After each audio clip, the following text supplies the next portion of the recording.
Na Liptovskej Mare sa počas víkendu od 18. do 20. septembra uskutočnila súťaž detí v love rýb o zlatý bliskáč. Aj z týchto mladých rybárov raz môžu byť zdatní rybári. Už teraz majú na konte nejaké chutné úlovky. V dňoch 17. až 20. septembra sa v Liptovskom Mikuláši konala celoslovenská súťaž mladých rybárov Zlatý bliskáč.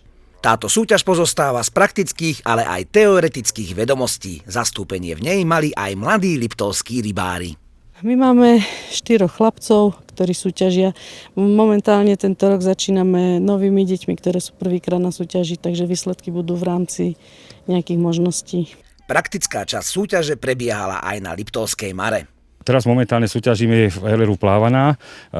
Vlastne každý zástupca kraja, ktorý tu je, má v každom sektore, 4 sektory, jedného pretekára. Chytá sa teda na plaváčik 3 hodiny a rozhoduje v každom sektore hmotnosť ulovených rýb. Spokojní boli aj samotní súťažiaci. No, dobre sa mi chytalo.